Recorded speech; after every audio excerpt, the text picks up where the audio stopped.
नमस्कार साथियों, स्वागत है आपका हमारे YouTube चैनल में और एनएससी क्लासेस में आपका बहुत बहुत स्वागत है।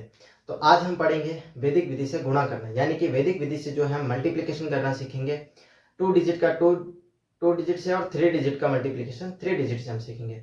क्लास 5th से लेकर क्लास 10 तक के जितने भी विद्यार्थी है, जितने भी स्टूडेंट है, उन सबके लिए इंपॉर्टेंट रहने वाला है, क्योंकि वैदिक विधि से जब भी हम कोई मल्टीप्लिकेशन, डिवाइडेशन या फिर एडिशन, सब्ट्रैक्शन कुछ भी करते हैं तो उसमें जो है नॉर्मल मल्टीप्लिकेशन की तुलना में जो है समय काफ़ी कम लगता है। उससे क्या होता है कि हमारा पेपर में भी टाइम कम टाइम कम रहता है और हम क्या करते हैं, माइंड में ही जो है वैदिक विधि से जो है मल्टीप्लिकेशन आसानी से कर सकते हैं।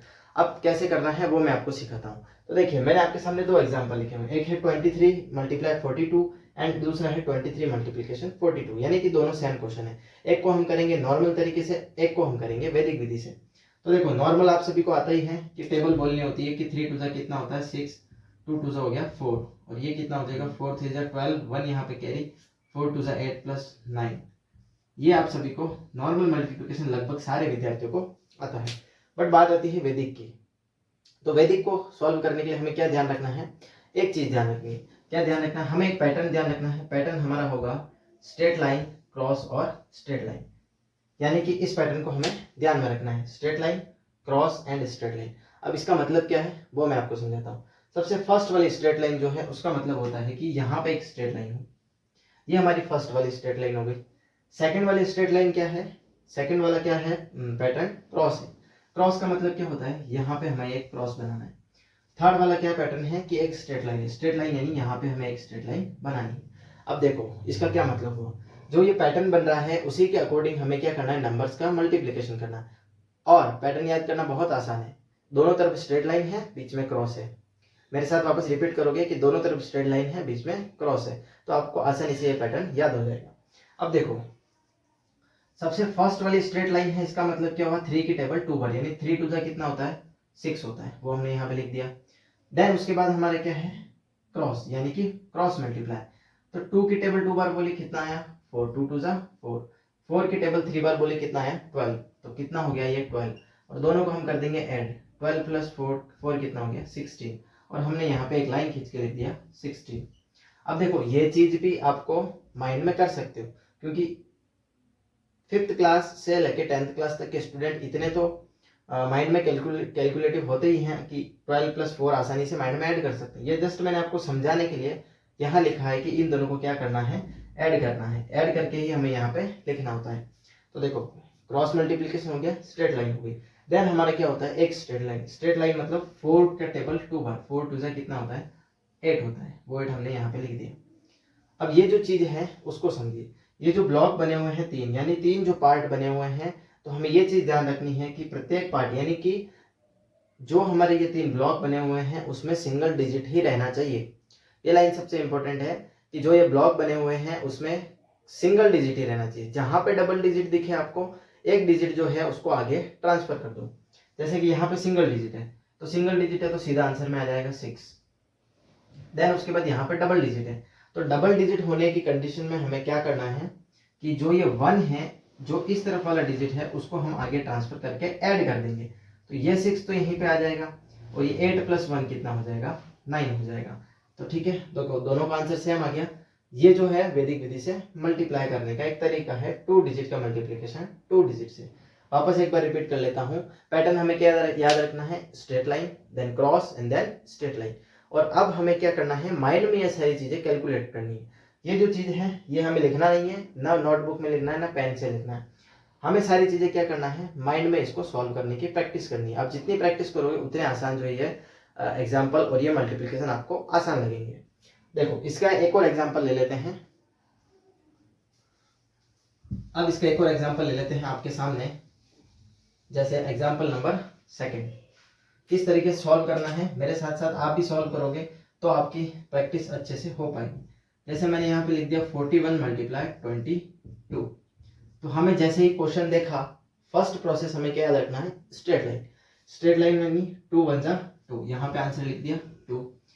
देन सेकंड क्या है, क्रॉस, यानी कि 4 2 जा 8, 2 1 जा 2, यानी 4 दूनी 8, 2 एकम 2, कितना हो जाएगा 4 2 जा 8, 2 1 जा 2, 8 प्लस 2, यानी कि जो हम क्रॉस मल्टीप्लाई करते हैं यहाँ एक चीज मैं मेंशन कर लेता हूँ कि जो ये क्रॉस मल्टीप्लिकेशन वाला सेक्शन होता है उसको हमें क्या करना है, ऐड करना है, यानी उसका हमें एडिशन करना है। समझ गए? एडिशन किसका करना है? जो क्रॉस मल्टीप्लिकेशन वाला सेक्शन है। अब देखो स्ट्रेट लाइन 2 1 2 यहाँ हो गई। अब क्रॉस मल्टीप्लाई करो, 4 2 8, 2 1 2, यानी 8 + 2 कितना होता है? 10 होता है 8 + 2। तो 8 + 2 हो गया 10, वो हमने यहाँ पे लिख दिया। देन उसके बाद क्या होगा, वापस से एक स्ट्रेट लाइन आएगी, और स्ट्रेट लाइन यानी 4 2 8, तो हमने यहाँ पे लिख दिया 8। अब मैंने क्या बोला था कि जो एवरी ब्लॉक है उसमें सिंगल डिजिट रहनी चाहिए, तो जो जो सिंगल डिजिट है उसको हम नीचे उतार देंगे, और ये जो 1 आगे ऐड हो जाएगा, ये कितना हो जाएगा 902, यानी कि 41 मल्टीप्लिकेशन 22 का आंसर कितना आ जाएगा 902। तो ये बहुत ही स्पीड हो सकता है अगर आप इसकी क्या करो, बार बार प्रैक्टिस करो। चलो एक और प्रैक्टिस का क्वेश्चन मैं आपके सामने लिखता हूँ, थर्ड क्वेश्चन। उसमें अब हम क्या करेंगे कि जो हम एडिशन करेंगे, माइंड में एडिशन करेंगे, वो सारी चीजें जो है वो लिखेंगे नहीं।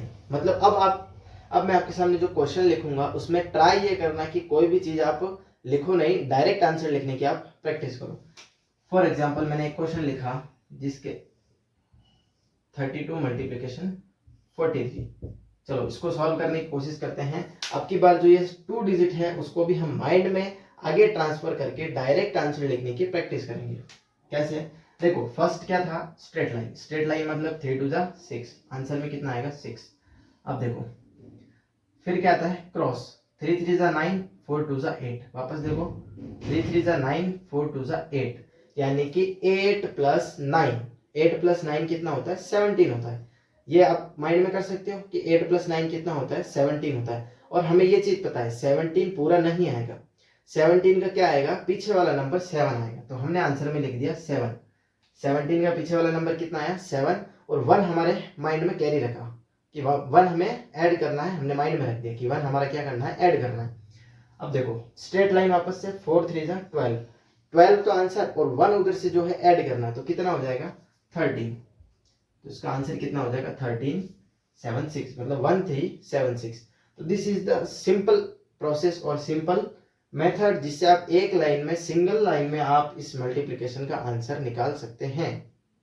बस शर्त क्या है कि जो आप एडिशन करते हो वो माइंड में करना है, और जो आप नंबर जो आगे ट्रांसफर करना है उसको हमें ध्यान में रखना है। तो उससे क्या होगा, हमारा जो सारा जो क्वेश्चन है वो आसानी से हो जाएगा। For example 55 × 32।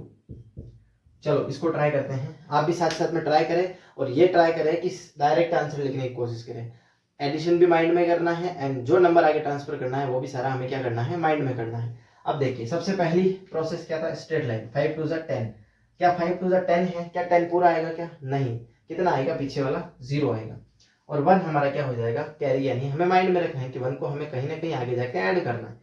तो 5 2 10 हुआ, 10 का 0 यहाँ पे, 1 हमने रख दिया माइंड में। देन उसके बाद क्या होगा, क्रॉस मल्टीप्लिकेशन। 5 2 10, 5 3 15, मतलब 5 दूनी 10 और 5 दिया 15। तो 10 + 15 कितना होता है, यानी 10 + 15 कितना होगा 25। 10 + 15 कितना हुआ 25, और इधर से जो 1 आया है उसको भी तो साथ में ऐड करना है। 25 + 1 कितना हुआ 26। अब आंसर कितना आया फाइनल 26। क्या 26 पूरा लिखना है? क्या नहीं, 26 का पीछे वाला नंबर लिख दिया 6, और 2 को हमने रख दिया माइंड में। पहले जो भी चीजें माइंड में थी उन सबको भूल जाओ, और अब जो नया डिजिट जो है वो माइंड में रखना है, वो क्या है 2। ठीक है, अब 5 3 कितना होता है 15, मतलब 5 दिया कितना होता है 15। 15 तो ये, यानी 15 ये, और उधर से 2 और ऐड हो रहा है, 2 और ऐड हो रहा है, तो वो कितना हो जाएगा 15 + 2 कितना हो जाता है 17, यानी 15 + 2 = 17। तो यहाँ हम कितना लिख लेंगे 17। ये हमारा क्या हो जाएगा, एक सिंगल लाइन में जो है हम इस मल्टीप्लिकेशन का आंसर लिख सकते हैं। जो नॉर्मल मेथड जो था उसमें 2 या 3 स्टेप लगती थी, 2 या 3 स्टेप लगती थी, उसमें हम क्या करेंगे, एक सिंगल लाइन में आंसर निकाल सकते हैं। एक क्वेश्चन और देखते हैं, 4 क्वेश्चन हो गए हैं। फिफ्थ क्वेश्चन एक और समझ लेते हैं, जिससे क्या है आपको सारा क्लियर हो जाएगा कि 2 डिजिट का मल्टीप्लिकेशन आसानी से कैसे हो सकता है। चलो फिफ्थ क्वेश्चन, 66 × 72। ट्राई करिए इसको, मेरे साथ साथ आप ट्राई करिए, क्योंकि अगर आप मैथ्स पढ़ रहे हैं तो आपको साथ साथ में प्रैक्टिस करनी पड़ेगी। विदाउट प्रैक्टिस जो है आपको ये चीजें स्पीड में नहीं समझ में आएगी, तो आपको प्रैक्टिस करना जरूरी है। तो देखिए सबसे पहला स्टेप क्या था, 6 2 12, यानी कि 6 2 12, यानी 6 दूनी 12। ठीक है, 12 पूरा लिखेंगे क्या? नहीं लिखेंगे, 12 में क्या लिखेंगे, 2 लिखेंगे, यानी कि 12 का 2 लिखा और 1 कहाँ रखा, कैरी माइंड में रख लिया।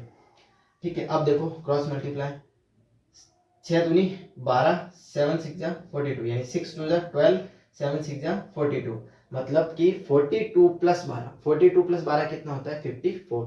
आपको माइंड में ऐड करना पड़ेगा, 42 प्लस 12 कितना हो जाएगा, 54। ठीक है, ये चीज ध्यान में रखनी कि इन दोनों को ऐड किया, मतलब 6 दूनी 12 और 7 6 42, तो 42 प्लस 12 कितना होता है, 54 होता है। ओके, 54। और यहाँ से कितना आया था, यहाँ से कैरी हमारा क्या था, 1, याद है ना, 6 2 12 का 1 था, तो 54 प्लस 1 कितना होता है, 55। क्या 55 पूरा लिखेंगे, नो, हमने लिखा 55 का 5, आगे वाला 5 कहाँ रखा, माइंड में, उसको क्या करना है, आगे ऐड करना है।